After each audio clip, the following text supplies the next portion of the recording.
مسلمان کی شادی ہو رہی ہے، ناچ گانا بھی ہو رہا ہے، مسلمان کی شادی میں ڈی جے بج رہا ہے،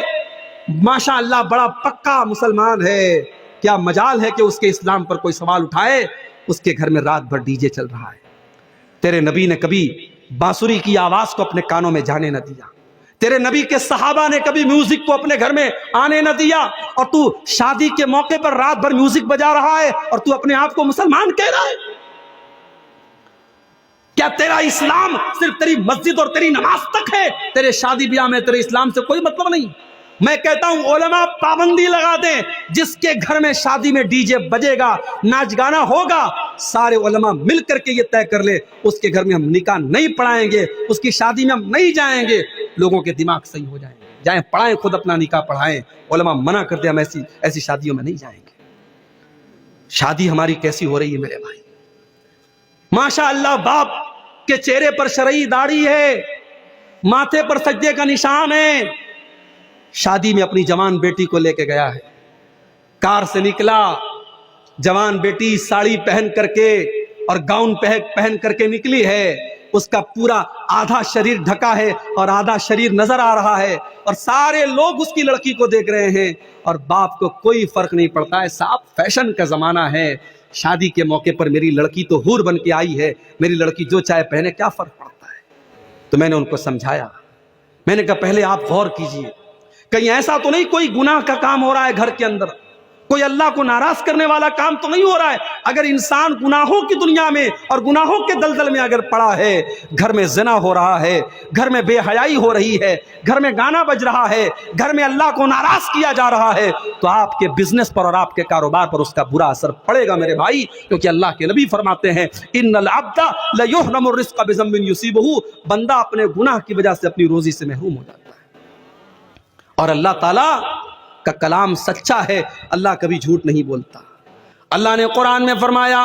وَلَوْ أَنَّ أَهْلَ الْقُرَىٰ آمَنُوا وَاتَّقَوْا لَفَتَحْنَا عَلَيْهِمْ بَرَكَاتٍ مِّنَ السَّمَاءِ وَالْأَرْضِ، اگر یہ بستی والے، اگر یہ گاؤں والے، اگر یہ ایمان والے بن جائیں، یہ اگر متقی اور پرہیزگار بن جائیں، تو ہم آسمان و زمین کی برکت کے دروازے ان کے اوپر کھول دیں گے، برکتوں کے دروازے کھل جائیں گے میرے بھائی۔ صحابہ کو دیکھو، صحابہ نے چھوٹا چھوٹا بزنس کیا تھا۔ ابھی ممبئی سے میرے پاس فون آیا، 28 تاریخ کو میرا پروگرام ہے ممبئی میں، وہاں سے فون آیا مولوی صاحب اگر آپ کو موقع ملے تو ذرا بزنس اور تجارت پر بولیے گا، آج ہماری قوم کے لوگ تجارت میں بہت پیچھے ہے، تھوڑا بزنس اور تجارت پر بولیے گا۔ میرے بھائیوں، بزنس میں بڑی برکت ہے، تجارت میں بڑی برکت ہے، ایمانداری کے ساتھ اگر آپ بزنس کریں گے اللہ برکت دے گا، لیکن ہاں حرام چیز کا کاروبار کریں گے، حرام چیز کا بزنس کریں گے، ہو سکتا ہے آپ کا مکان بہترین بن جائے، ہو سکتا ہے آپ کے گھر میں ٹائلز لگ جائیں، ہو سکتا ہے آپ کے گھر میں ماربل بچ جائے، ہو سکتا ہے آپ بہت پیسے کما لیں، مگر اس پیسے میں برکت نہیں ہوگی، اور آج نہیں تو کل آپ کو پچھتانا پڑے گا۔ اس لیے جب بزنس کرو تو پتا کرو میں جو بزنس کرنے جا رہا ہوں یہ صحیح ہے کہ نہیں ہے، یہ حلال ہے کہ نہیں ہے۔ آج ہماری پرابلم یہ ہے، ہم بزنس جب کرنے لگتے ہیں، بزنس شروع کر دیتے ہیں، اس کے بعد ہم مولوی صاحب سے پوچھتے ہیں مولوی صاحب یہ بزنس میں نے شروع کر دیا ہے، یہ صحیح ہے کہ نہیں ہے۔ اب ہم مولوی صاحب سے فتویٰ نہیں پوچھ رہے ہیں، ہم مولوی صاحب کے منہ سے اگلوانا چاہتے ہیں کہ مولوی صاحب کہیں سے کوئی راستہ نکال دے کہ یہ صحیح ہے۔ اگر مولوی صاحب نے کہہ دیا نہیں یہ غلط ہے تو ہمیں لگے گا کہ یہ مولوی تو ہمارا دشمن ہے، یہ تو ہمارے کاروبار کے پیچھے پڑا، ہم دوسرے مولوی کو پکڑیں گے، تیسرے مولوی کو پکڑیں گے، اور ہم کوشش کریں گے کہیں سے ہمارے من کی بات نکل جائے۔ ہم فتویٰ کم پوچھتے ہیں اور مولوی کے منہ سے اپنے من کا جواب نکلوانے کی زیادہ کوشش کرتے ہیں۔ میرے بھائی اگر آپ ایماندار ہوتے تو کاروبار شروع کرنے سے پہلے آپ مولوی صاحب سے پوچھتے مولوی صاحب میں یہ کاروبار کرنا چاہتا ہوں، یہ صحیح ہے کہ نہیں ہے، یہ جائز ہے کہ نہیں ہے۔ اسی لیے حضرت عمر فاروق جب مدینہ کے مارکیٹ میں جاتے تھے تو صحابہ سے کہتے تھے ہمارے مارکیٹ میں وہی کاروبار کرے گا جو حلال حرام کو جانتا ہے، جو جائز ناجائز کو جانتا ہے، جو صحیح اور غلط کو جانتا ہے، وہی کاروبار کرے گا، ہر کوئی کاروبار نہ کرے۔ میرے بھائی کاروبار میں بڑی برکت دی ہے اللہ تعالیٰ نے۔ جب اللہ کے نبی مدینہ پہنچے، بڑے غور سے سننا میرے بھائیوں، جب اللہ کے نبی مدینہ پہنچے، آپ کو پتا تھا